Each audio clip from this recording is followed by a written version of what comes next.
are seeing some very cold air push into the United States right now. Just for context, Minneapolis at 5 a.m. this morning when I checked the temperature was sitting at negative 14 degrees. Other areas in this kind of brighter blue, Chicago sitting at 3 degrees, St. Louis sitting at 8 degrees. We're going to see a taste of our own cold air, not as extreme as this, but as that cold front pushes through, we'll start to see our temperatures fall today. And tomorrow morning, we'll be sitting in the 40s. So definitely cold for us here in the coastal bend because our average low around this time of year is around 50 degrees. Here's that cold front I was talking about. We have a low off here, off the coast of the United States, Atlantic coast. It is draping a cold front through the eastern part of the United States into Texas,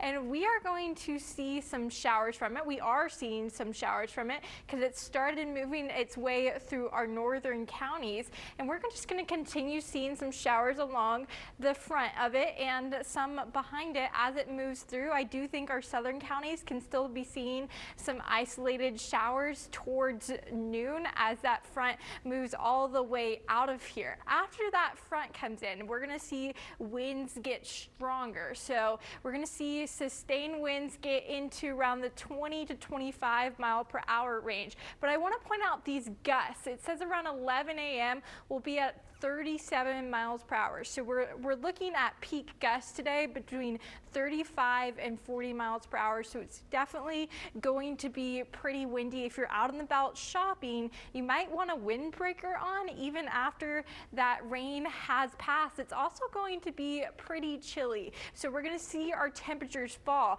Around that same time, 11, that's when we're going to hit the 60-degree mark. So in the afternoon, we'll be in the 50s, and that strong wind that's coming in, that's going to give us a wind chill. So as wind comes, or as wind blows, what we notice is that it takes the heat away from our body. So the stronger the wind, we'll see more heat taken away. So even though at 3 p.m. we're sitting at around 58 degrees, that wind chill is going to be in the mid 50s. So you're probably going to want layers this afternoon or a sweatshirt, something like that if you're going to be out and about, because today is going to be chilly and gloomy and windy. Now tomorrow we'll see sweater weather. It's going to be starting in the 40s. We'll also see sweater weather the next morning as well in the 50s. But what we're eyeing after that is for another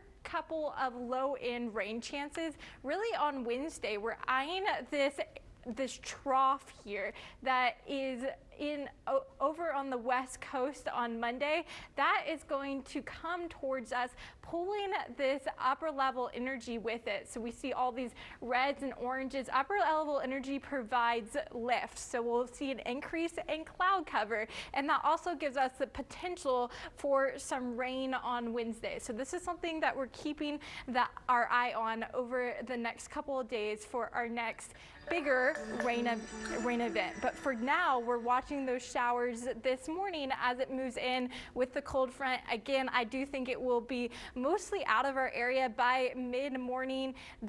Our southern counties can see a couple of showers, isolated showers, through about noon. And then as we go on throughout the day, temperatures will drop and winds will be pretty gusty. So make sure that you are prepared with a jacket as you go out this afternoon. Lexus?